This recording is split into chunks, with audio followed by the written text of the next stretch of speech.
Good evening दोस्तों, आपके अपने YouTube चैनल आर्मी क्लासेस पर आपका हार्दिक स्वागत है।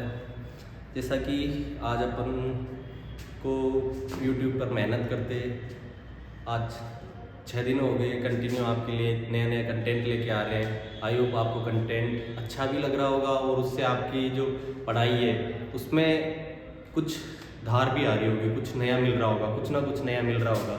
इसी कड़ी में अपन आज पहले तो थोड़ा सा पहले का रिवाइज करेंगे। कल जैसे कि अपन ने पढ़ी थी संविधान के भाग, तो पहले संविधान के भाग रिवाइज करेंगे और उसके बाद में अपन आज नया स्टार्ट करेंगे। संविधान के भाग जैसा कि आप सबको पता है, टोटल भाग कितने हैं 22 और अनुच्छेद कितने हैं 395। बस इन्हीं को अपने को विस्तार से पढ़ना है। 22 भाग, जैसे पहला भाग क्या है तो संघ और राज्य क्षेत्र, संघ और राज्य क्षेत्र, और आर्टिकल 1 से लेके 4 तक ये अपन ने कल देखा था। और उसके बाद में भाग 2, उसमें मैंने बताया था कि क्या है नागरिकता,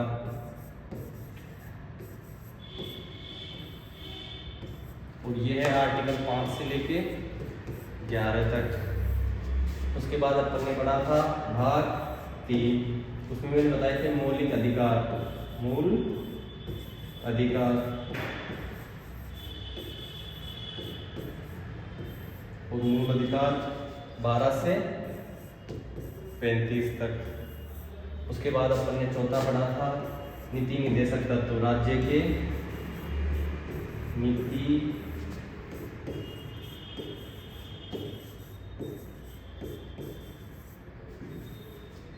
निर्देशक तत्व, ये अपन ने पढ़े थे 36 से लेके 51 तक।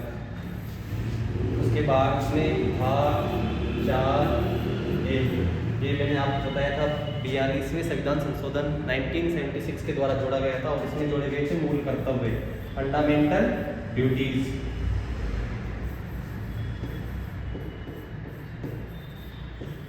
कौन से संविधान संशोधन द्वारा? 42वें संविधान संशोधन द्वारा। आर्टिकल 51A, भाग 4A आर्टिकल 51A। उसके बाद में अपन ने पढ़ा था भाग 5। भाग 5 में मैंने आपको बताया था संघ सरकार, क्या पढ़ी थी अपन ने? संघ सरकार या केंद्र सरकार। और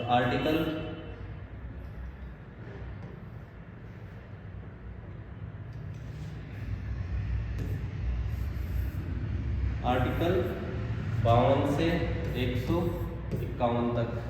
फिर भाग 6 में अपन ने पढ़े थे राज्य सरकार,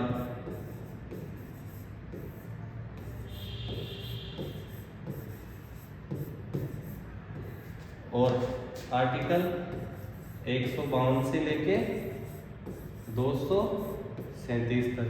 उसके बाद में भाग 7 मैंने बताया था कि ये क्या कर दिया गया है निरस्त, लेकिन निरस्त कौन से संविधान संशोधन द्वारा? 7वें संविधान संशोधन 1956 द्वारा। इसमें पहले क्या था तो इसमें थी राज्य की श्रेणियां। कितनी श्रेणियां थी तो A, B, C और D। राजस्थान जो है अपना कौन सी श्रेणी का राज्य था? D श्रेणी का राज्य था। और आप सबको पता होगा राजस्थान की स्ट्रीम पढ़ते हैं, राजस्थान का एकीकरण 7 चरणों में हुआ था और 7वां चरण कब संपन्न हुआ था? 1 नवंबर 1956 को। इस समय अपना राजस्थान पूर्ण स्वरूप में आया था। उसके बाद में भाग 8 संघ हो गया, राज्य हो गए, तो बचा क्या? केंद्र शासित प्रदेश। तो केंद्र शासित प्रदेशों का जो शासन है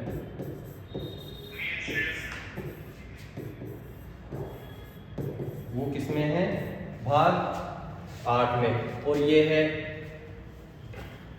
238 से लेके 242 तक। अब देखो संघ हो गया, राज्य हो गया, राज्य के बाद में राज्य की श्रेणियां हो गई, केंद्र हो गया, तो अपन कहाँ चलेंगे? भाग 9 में, ग्रामों की और गांवों की ओर। भाग 9 में है पंचायती राज। क्या है? पंचायती राज आर्टिकल 243 से 243 होता है। कल भी अपन अनुसूचियाँ पढ़े थे, उसमें मैंने स्पष्ट से बताया था कि 73वें संविधान संशोधन द्वारा ये जोड़ा गया था। अब पंचायती राज आ गया तो साथ का साथ नगरीय सुशासन 9A, और इसमें क्या है, नगरीय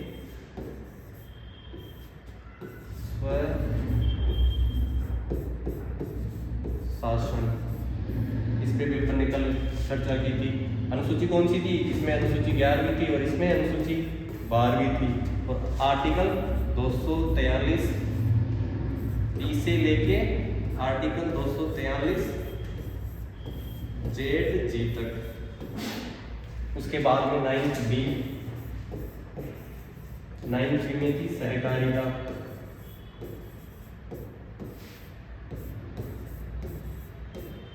क्या थी, सहकारिता। और आर्टिकल था, ये थी 97 संविधान संशोधन द्वारा, और इसमें लिखा गया था 243 जेड एच से लेके 243 जेड टी द्वारा। इस प्रकार अपन ने कल भाग 9 के 2 सब पार्ट 9A और 9B इन पे विस्तार से चर्चा की थी। उसके बाद में अपन ने पढ़ा था भाग 10।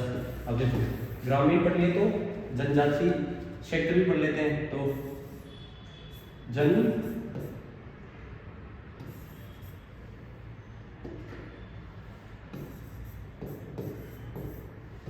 जनजातीय क्षेत्रों से संबंधित, इसमें क्या था, 244 A और B।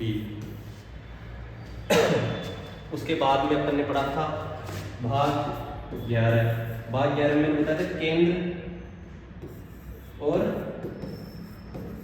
राज्य, इनके मध्य जो विधायी मतलब विधि से संबंधित और प्रशासनिक संबंध है, प्रशासनिक संबंध है, वो किसमें है,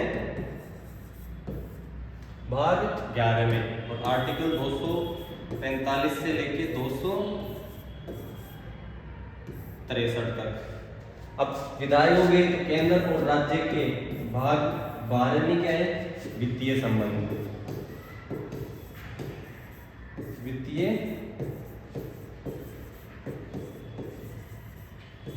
संबंध। और ये कहाँ है, 264 से लेके 301 तक। 300 में आप सबको पता होगा, जो संपत्ति का अधिकार है उसको मूल अधिकारों से हटाकर कहाँ डाला गया है, 300A में कानून विधिक अधिकार बनाया गया है। उसके बाद में भाग 13, तो इसमें मैंने बताया था व्यापार कौन सा, अंतरराज्य।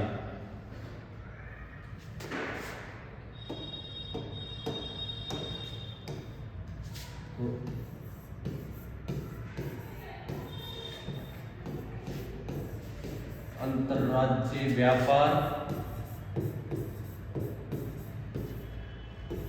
वाणिज्य और समागम। ये किसमें पढ़े थे अपन ने, भाग 13 में।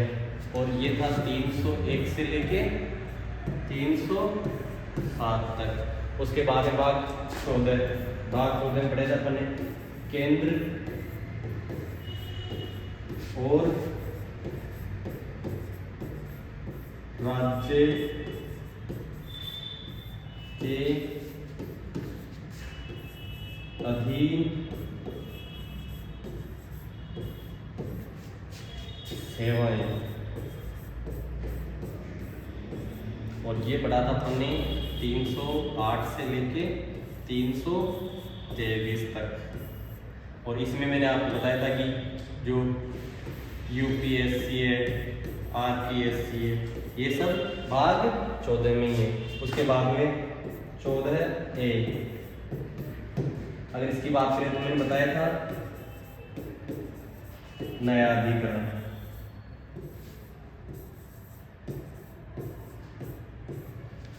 और ये था 323 एम।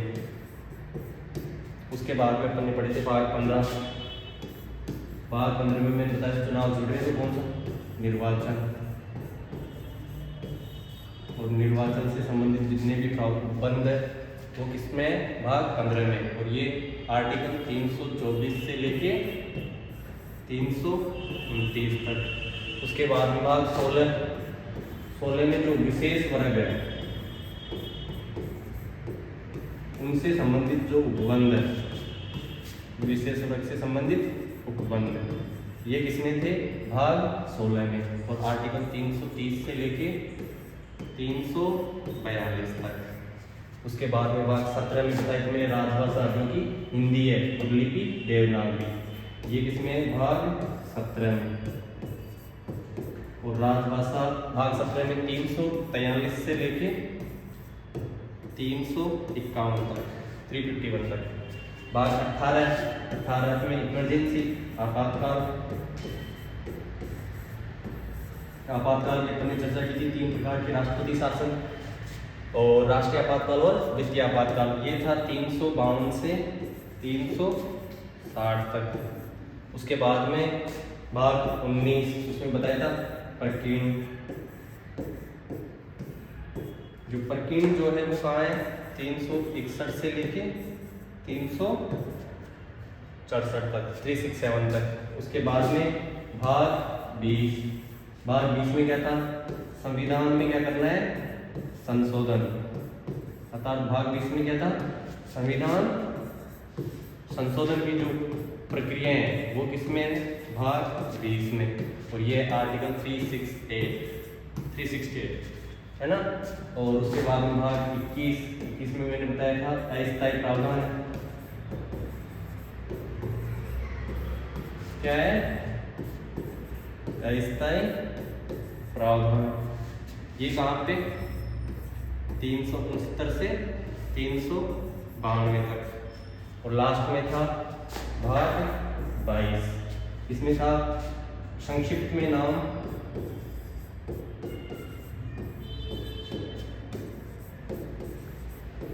हिंदी अनुवाद आदि। तो 393 से लेके 395। इस प्रकार अपन ने कल जो भारतीय संविधान के भाग थे उन पर विस्तार से चर्चा की थी। इसी क्रम में आज जो अपन पढ़ने जा रहे हैं भारतीय संविधान का जो फर्स्ट चैप्टर है, पहला अध्याय है, भाग 1, उस पर अपन विस्तार से चर्चा करेंगे। भाग 1 क्या था कि संघ एवं राज्य क्षेत्र।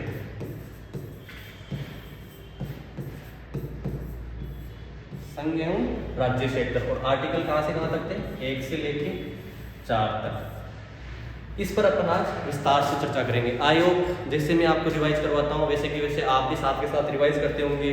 और पिछली वाली चीजें देखो, एक चीज को अगर अपन याद करके आज अच्छे से याद करके और अगर छोड़ देते हैं तो वो चीज कुछ ही दिनों में वापस भूल जाते हैं। इसलिए किसी भी चीज़ को पढ़ने का सबसे बेस्ट तरीका है उसको ज़्यादा से ज़्यादा रिवाइज करो। इसीलिए मैं कोई भी अध्याय स्टार्ट करने से पहले वाला रिवाइज करवाता हूँ ताकि तुम पिछले जहाँ पर अपन छूटे हुए थे, जहाँ पर अपन ने पढ़ाई खत्म की थी, उससे तुम दोबारा कनेक्ट हो सको।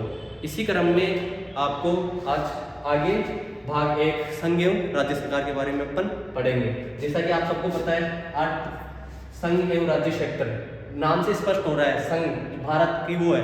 इसके अपन अगर पहले अनुच्छेद की बात करें, आर्टिकल 1 की बात करें तो इसमें क्या लिखा हुआ है, संघ। जिससे संघ एवं राज्य क्षेत्र, जैसे इंडिया,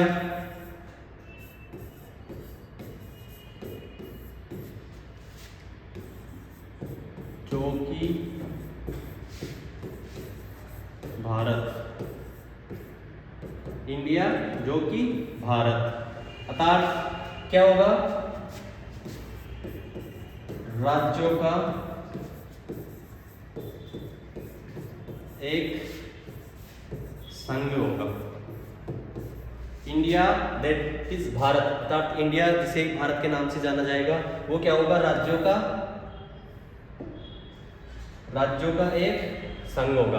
राज्यों का एक संघ अर्थात ये क्या है? भारत कौन सा शब्द? यूनियन। कौन सा? यूनियन। अब इस लाइन से भी दो चीजें आ रही है कि एक तो राज्य का, या इससे आ रही है देश का नाम,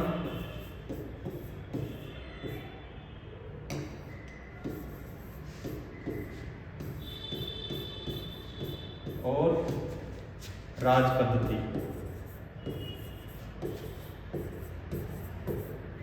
अर्थात इंडिया दैट इज भारत, देश का नाम आ गया, और जो राज्यों का क्या होगा? एक संघ होगा।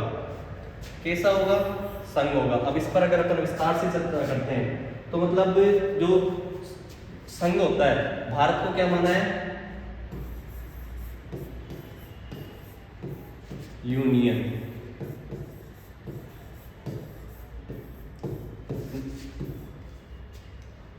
संघ का किससे लिया गया है? यूनियन से। फेडरल जो शब्द है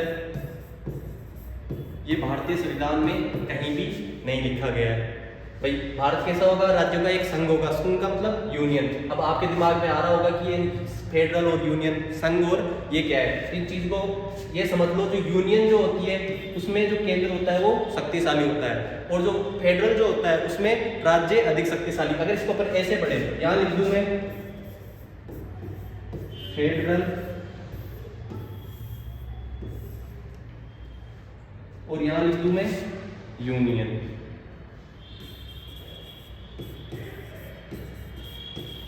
ये दो व्यवस्थाएं हैं। इसका मतलब संघ और परिसंघी। अगर इस पर अपन विस्तार से चर्चा करें, सीधे सीधे शब्दों में अपन समझ सकते हैं कि जो केंद्र है,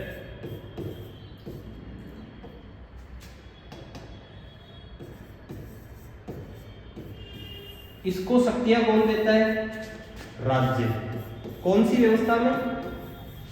फेडरल व्यवस्था में। अर्थात केंद्र के जितने भी स्टेट होंगे, राज्य होंगे, उनसे केंद्र को क्या मिलेगी? शक्ति मिलेगी। लेकिन यूनियन जो है इसका उल्टा है। कैसे? जैसे केंद्र है, ये किसको शक्तियां देगा? राज्य को। अर्थात शक्तिशाली क्या होगा? केंद्र। शक्तिशाली क्या होगा? केंद्र। इसी प्रकार जो भारतीय संविधान में जिनका बहुत बड़ा रोल है, B.R. अम्बेडकर जी, उन्होंने भी कुछ कहा है, कुछ कथन है इनका। इन्होंने बोला है कि शांति काल में भारत जो है, शांति काल में क्या होगा? फेडरल होगा। लेकिन आपातकाल में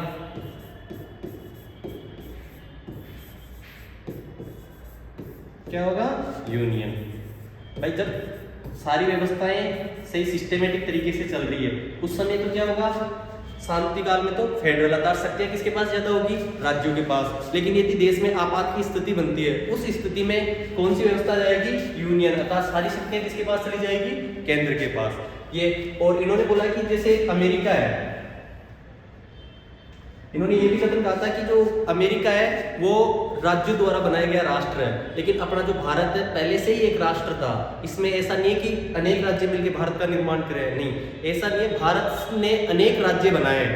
भारत आजादी से पहले भी भारत को भारत के नाम से जानते थे, तो ऐसा नहीं है। लेकिन जो राज्य है उनको भारत ने खुद बनाया है। अर्थात भारत क्या है? ये तो भारत में जो व्यवस्था है कैसी है? यूनियन है। अब ये बात अमेरिका को अगर माने तो अविनाशी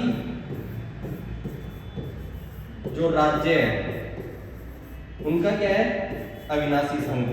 वहां न तो राज्यों को मिटाया जा सकता और ना ही संघ को मिटाया जा सकता था। अविनाशी राज्यों का क्या है? अविनाशी संघ। ये व्यवस्था कहां पे है? यूएसए में। लेकिन अगर अपन अपने इंडिया की बात करें, भारत की, तो इंडिया में क्या है? विनाशी राज्यों का अविनाशी संघ, अविनाशी संघ ये भारत में। भाई अविनाशी राज्यों का अविनाशी संघ कहाँ पे है?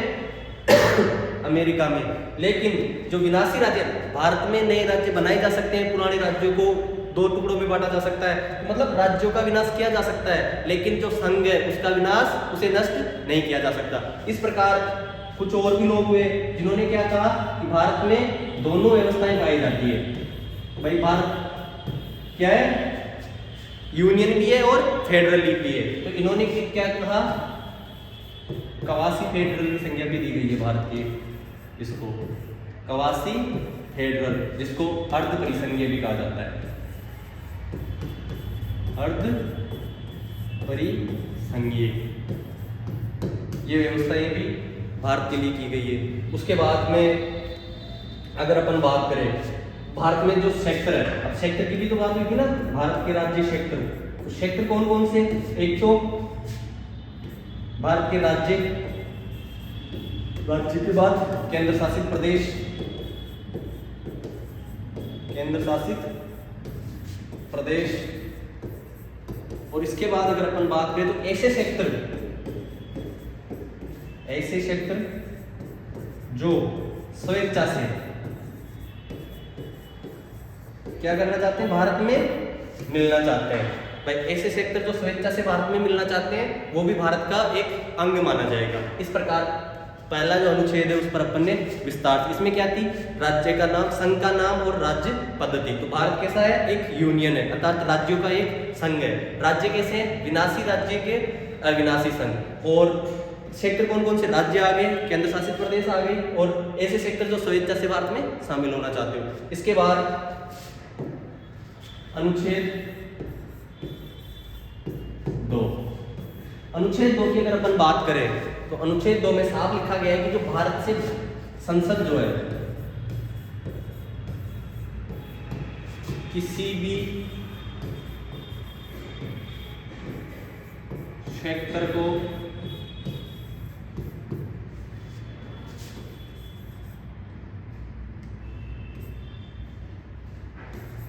भारत में विलय करके नए राज्य का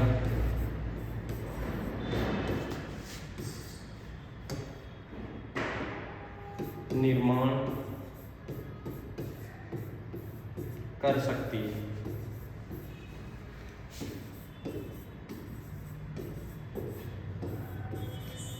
अर्थात संसद किसी सेक्टर का भारत में विलय करके, अर्थात जो अनुच्छेद 2 है वो संसद, भाई राज्य का निर्माण कौन करेगी? शक्ति किसके पास है? संसद के पास। मोस्ट इंपोर्टेंट बात यहीं से आती है कि किसी भी चीज के गठन की शक्ति किसके पास है? तो संसद के पास। लेकिन अनुच्छेद 2 किसके लिए? स्पेशली भारत से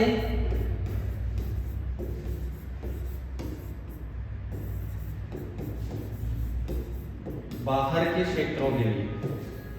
किसी बाहर का जो क्षेत्र है और वो क्या होना चाहता है? भारत में शामिल होना चाहता है, तो उसका विलय करके भारत क्या कर सकता है? नए राज्य का निर्माण कर सकता है। और नए राज्य के निर्माण की शक्ति किसके पास है? संसद के पास है। आई होप आपको सब समझ में आ रहा होगा। और आगे है अनुच्छेद 3।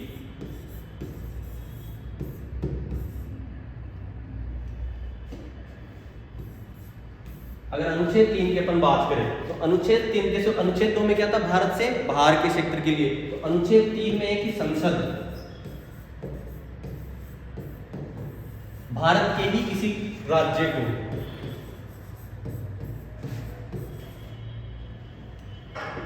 राज्यों को मिलाकर या बड़े राज्य को 2 राज्यों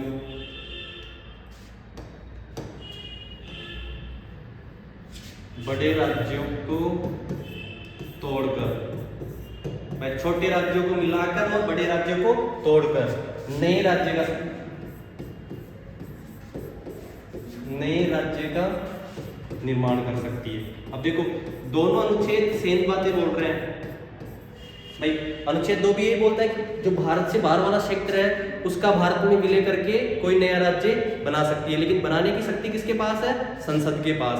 उसी क्रम में अनुच्छेद 3 बोलता है कि संसद जो है राज्यों को मिलाकर या दो छोटे छोटे राज्यों को मिलाकर या दो बड़े राज्यों को तोड़कर नए राज्य का क्या कर सकती है? निर्माण कर सकती है। चलो ठीक है, अब निर्माण तो कर सकती है लेकिन निर्माण करने की कोई प्रक्रिया भी तो होगी ना, तो उसी को अपन एक बार क्वेश्चन समझे यहाँ से।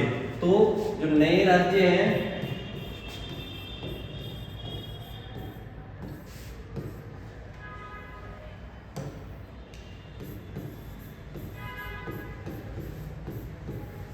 निर्माण की प्रक्रिया, अब अनुच्छेद 2 में बाहर वाले सेक्टर के लिए था, उसके लिए तो कोई प्रोसेस करना ही नहीं है। लेकिन मान लो कोई भारत के 2 राज्य हैं, उनको मिलाकर एक बड़ा राज्य बनाना है, या फिर कोई बहुत बड़ा राज्य है जिसको क्या करना है? 2 छोटे छोटे राज्यों में बांटना है। तो इसकी सबसे पहली शर्त है भाई जो प्रस्ताव होगा उस प्रस्ताव को संबंधित राज्य में भेजा जाएगा। भाई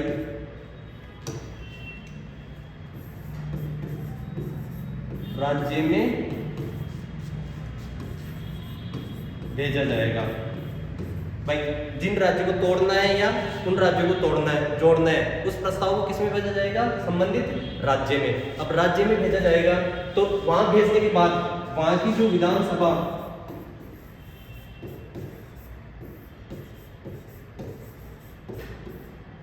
प्लस विधान परिषद दोनों में क्या किया जाएगा? पेश किया जाएगा। भाई प्रस्ताव भेज दिया राष्ट्रपति ने, प्रस्ताव भेजेगा कौन? इस प्रस्ताव को भेजने का काम किसका है राज्यों में? राष्ट्रपति का। राष्ट्रपति के पास जैसे प्रस्ताव जाएगा तो प्रस्ताव को राष्ट्रपति किसके पास भेजेगा? दोनों राज्यों के पास। राज्यों में जाने के बाद उस प्रस्ताव को विधानसभा या विधान परिषद में क्या किया जाएगा? पेश। अब उसमें पेश करने के बाद वो राज्य सहमत हो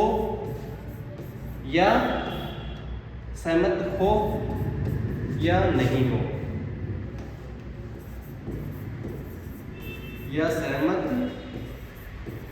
नहीं हो, इस बात से इस प्रस्ताव पर कोई प्रभाव नहीं पड़ता। ओनली राज्यों की जानकारी के लिए ये प्रस्ताव राज्यों में भेजा जाएगा। जैसे ही वहां पे भेजा जाएगा तो वापस आएगा। अब ऐसे जो प्रस्ताव है वहां से सहमति हो वहां पे पेश किया जाएगा। उसके बाद में जब प्रस्ताव वापस आएगा तो उस प्रस्ताव को किसमें रखेंगे? सदन के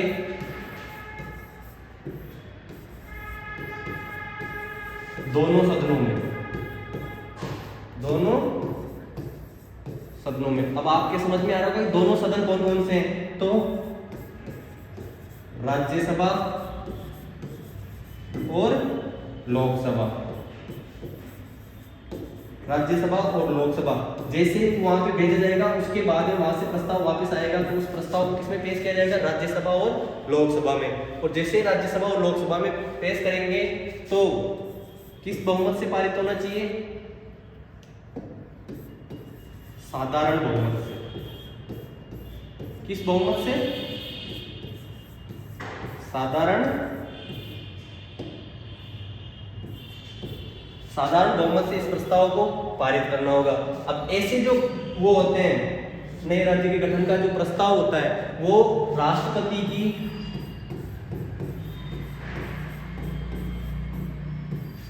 पूर्वानुमति से ही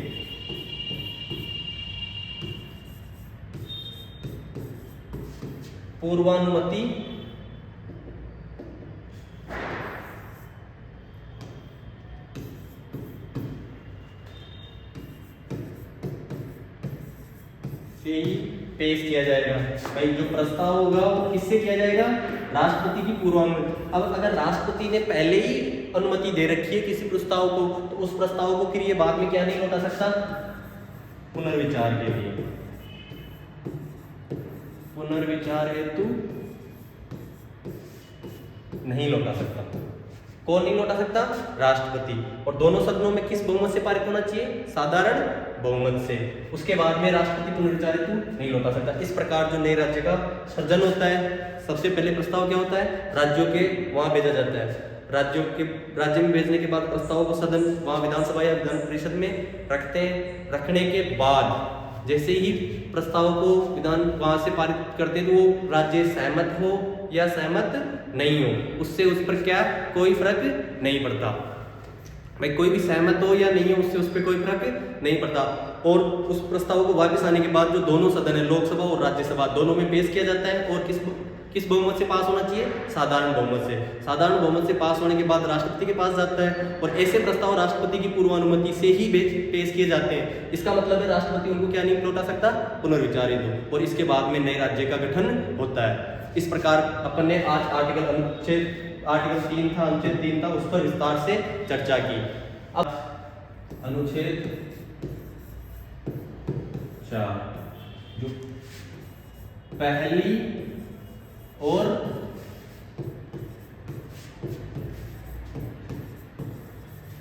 चौथी अनुसूची है, इसमें जो परिवर्तन होते हैं उसको क्या नहीं माना जाएगा? संशोधन।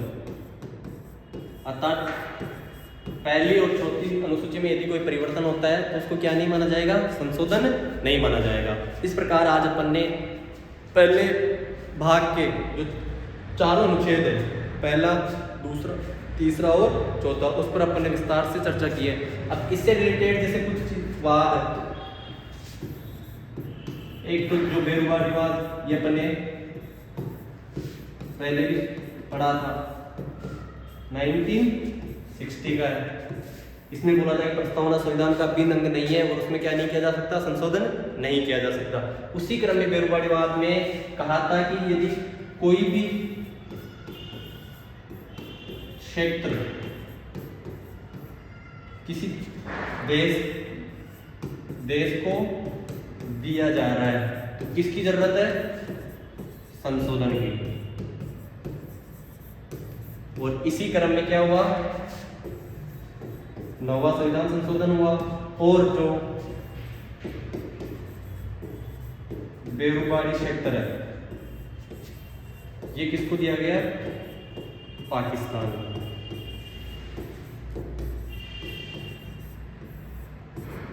बेरोजगारी सेक्टर किसको दिया गया? पाकिस्तान को। फिर 1969 में सुप्रीम कोर्ट ने आदेश दिया कि यदि ऐसा कोई निर्णय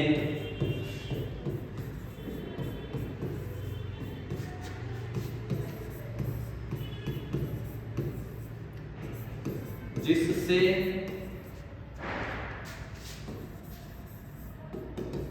भूभाग की क्या नहीं हो? क्षति नहीं हो, ऐसे निर्णय में तो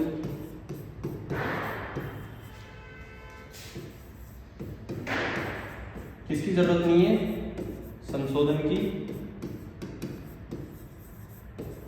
जरूरत नहीं है। भाई ऐसा कोई निर्णय जिससे भूभाग की क्षति नहीं हो उसके लिए किसकी जरूरत नहीं है? संशोधन की जरूरत नहीं है। और मंत्रिमंडल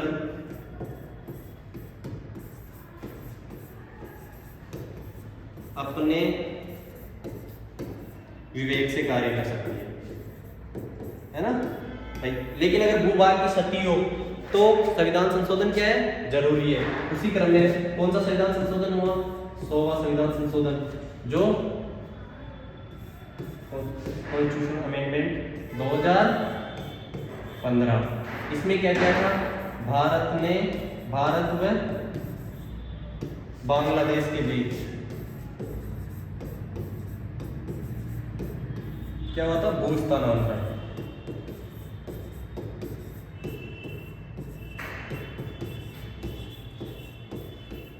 इस प्रकार आज अपन ने भारतीय संविधान के भाग 1 के बारे में विस्तार से चर्चा की है। आई होप आपको ये सारी चीज़ें समझ में आई होगी।